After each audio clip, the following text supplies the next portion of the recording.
Okay, so in this worksheet, we are looking at the hours of these employees. We've got their names and surnames once again. We can see that they've got their own transport or not. We can see how many works they've or weeks they've worked here, as well as how many hours per week.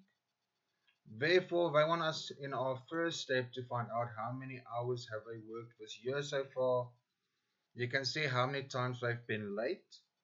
And with this, a key reminder is that we want to find out each time that they are late that they've got a fine that they have to pay of 20 Rand, and all what is going to happen is these payments are going to be made for their Christmas party.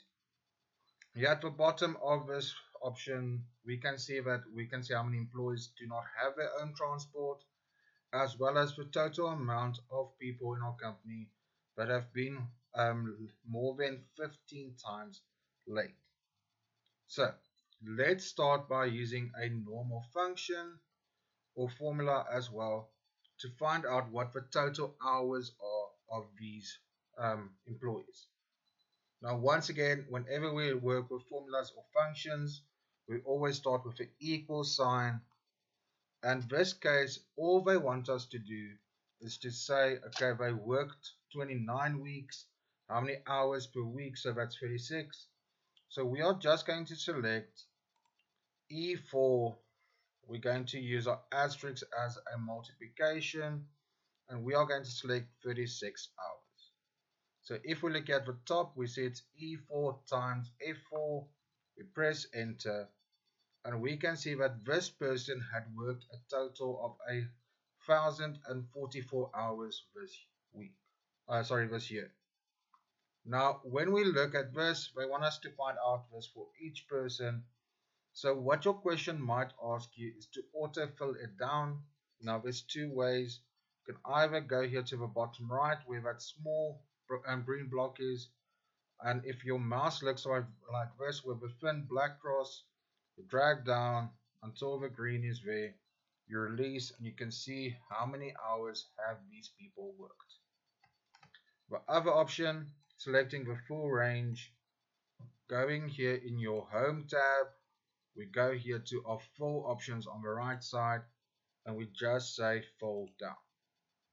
Now each way is fine, and all that's going to happen is you'll see here in our cell G5, our formula just turned from E4 times F5 to E5 times F5, and this has gone down throughout our entire range. Now our next step is they want us to find out how much is the total amount that these people have to pay for our fines. And as we see, we've got a finite price for our fines, which is 20 Rand. Now, all that's going to happen here is we are going to say equal. We are going to select the total times they were late, and we are going to times it by L4. Now, a way that we can make it so that we don't have to go every single time and select now H5 times L5, then H6 times L5.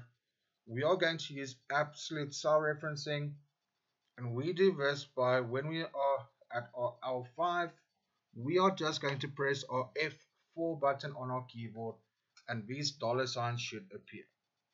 Now, if F4 does not work for you, your computer might have one of those function buttons, so you might have to press Fn and then F4 on your keyboard. So doing this, we press the OK button, and we can see that our first person, Yukia, has to pay 400 Rand. And once again, our auto-filling, both methods are correct.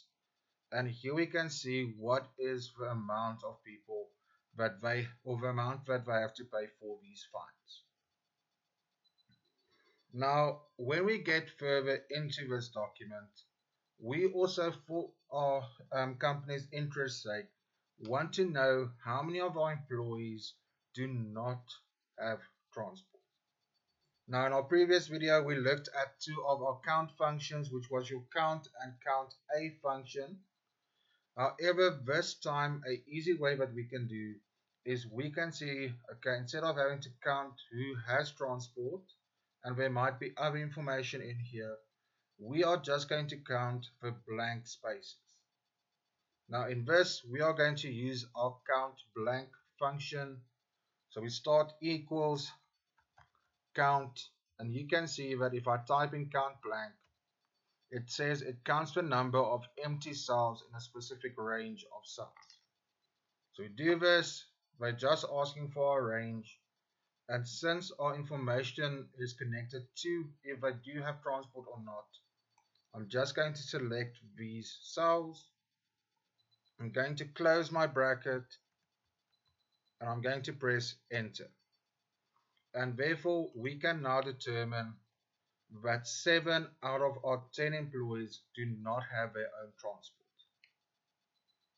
And then the last thing that they want us to do is they want us to find out what is the total amount of fines which are more than 15 for each person. So for instance, if you look at Natalie, she's got 7 fines. So we are not going to add her fines to this option. So what we are going to do in this option is your sum if function. Now a key thing once again is your sum adds information together. Your if functions are built on criteria. So all what your sum if function is going to tell us in this case is we want to add these numbers if this range is more than 15. So to do this, I'm going to press here in G17, start with an equal sign, type in sum if, open my bracket, and I'm going to select my first range. Now by doing this, I'm now saying, okay, look in this range, and what do I want to find out? So I'm going to press my semicolon, and my criteria is going to be in quotation marks that it is larger than 15. So I do this, I close my quotation marks, and then the third part of this is what we call your sum range. Now when we look at your sum range, all what this does is it tells us, okay, if it's going down in this range, we see it's 20, 20 is more than 15, so the sum range is just going to go from here in I4 and say yes, add this because this option in row 4 in H is more than 15. So therefore we're selecting this range on the right side. I press the enter button and we can see that a total amount of fines which are more than a person that has 15 fines will go to a total of 1,440 Rand in this case. Now the last thing I'm going to show in this video is just what we call text wrapping. Now if we look here, you can see that it says total amount paid for the fines and then CH. But what actually happens is if you look in our formula bar, it says total amount paid for fines, and in brackets it says Christmas party. So all what we want to do is we are going to use what we call text wrapping. And if we look here in our home tab, in our alignment group, we see here there's an A, B with a C moving underneath it.